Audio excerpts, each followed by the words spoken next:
Alors, je vais utiliser ici la méthode avec le graphique plutôt qu'avec le cercle pour résoudre cette équation-là.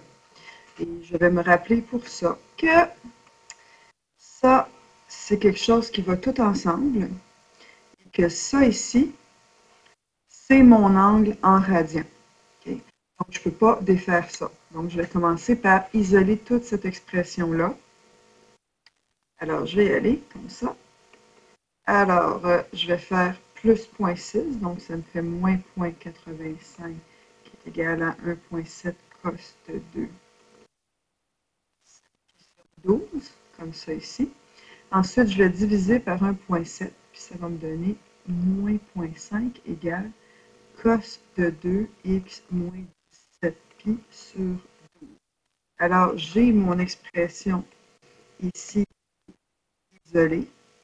Toute mon expression ici est isolée. Donc, la seule façon de pouvoir trouver mon angle, c'est de faire la réciproque du cos. Donc, je peux faire cos moins 1 de moins 0,5. Et c'est ça qui est égal à mon angle, qu'on appelle aussi l'argument. Alors, je peux faire ça à la calculatrice, si je n'utilise évidemment pas le cercle trigonométrique. Donc, si je le fais à la calculatrice, je vais faire cos moins 1 de moins 0,5. Puis, ça va me donner une valeur de 2,094 blablabla en radians. Si je veux m'assurer de savoir si j'ai une valeur exacte ou pas, bien, ce que je peux faire, c'est que je peux me dire quoi fois pi, parce qu'en radians, les radians sont toujours exprimés en pi quand on a des valeurs justes. Alors, quoi fois pi me donne mon 2,0944, blablabla. Donc, je vais tout simplement diviser ça par pi. Donc, si je divise par pi, ça me donne 0,6 périodique. Donc, mon point d'interrogation, c'est 0,6 périodique, ce qui équivaut, s'il y en a qui ne savent pas la fraction par cœur, vous pouvez la faire avec votre calculatrice en allant dans maths fraction. Mais ça, c'est 2 tiers. Donc, notre point d'interrogation, c'est 2 tiers. Donc, on sait que tout ça, c'est 2 tiers pi. Donc, je vais l'effacer. Je vais avoir maintenant une égalité parce que j'ai une valeur exacte. Donc, tout ça égale mon 2x moins 7 pi sur 12. Et là, il me reste juste à faire diviser par 2. Donc, en divisant par 2 fois 1/2, je vais obtenir 1 tiers pi, donc pi sur 3. Il me reste après à faire plus 17 pi sur 2. Alors, ça, c'est comme 4 pi sur 12. Plus 17 pi sur 12. Ce qui me donne une valeur de 21 pi sur 12. C'est la même chose si je simplifie que, donc je vais faire 3, 7, 4. Alors, j'ai une première valeur. Alors, si je veux trouver mon autre valeur, il suffit de faire l'esquisse du graphique. Alors, je prends ça ici, puis je vais faire mon esquisse. Donc, j'ai un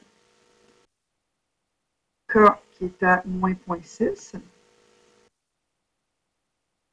J'ai une amplitude, mon A, si je regarde en haut, de 1,7. Donc, 1,7 en haut, 1,7 en bas.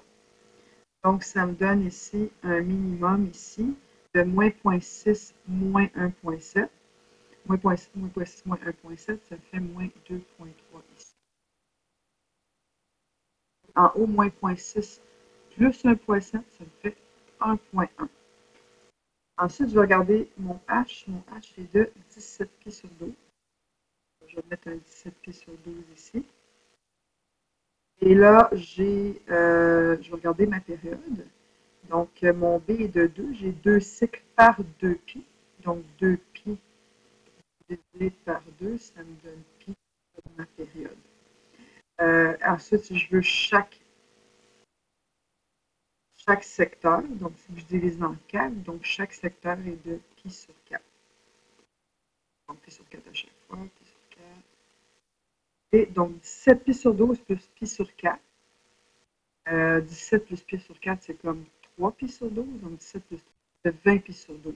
Je vais laisser, je peux le simplifier, je vais laisser comme ça pour le moment, parce que ça va m'aider après, quand je vais essayer de placer les données. Donc 20 pi sur 12, ensuite plus 3 pi sur 12, ça me fait 23 pi sur 12. Et ensuite le dernier, non.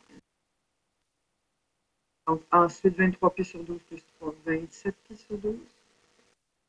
Ensuite 26 plus 3, 29 pi sur 12.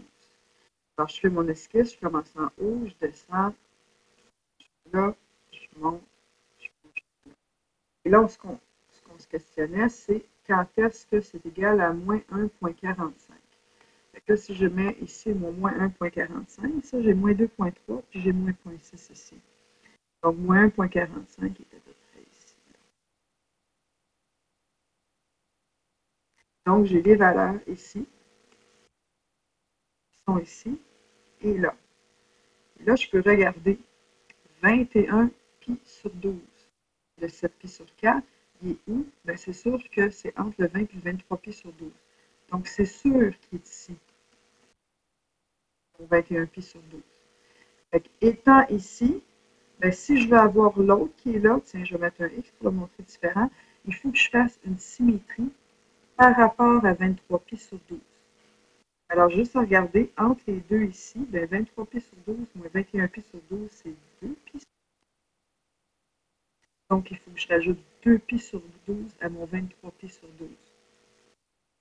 Une autre 2 pi sur 12. Et je trouve à ce moment-là ma deuxième valeur qui est 25 pi sur 12. Le reste, c'est des valeurs qui vont être dans le cycle d'après, comme le rond ici. La prochaine valeur va être un cycle plus loin, donc une période plus loin. Ma période est de pi, donc mes réponses seront x égale à 21 pi sur 12 plus pi n. Et le deuxième, x égale 25 pi sur 12 plus pi n. On n'oublie pas notre nez à l'élément de z. Voilà!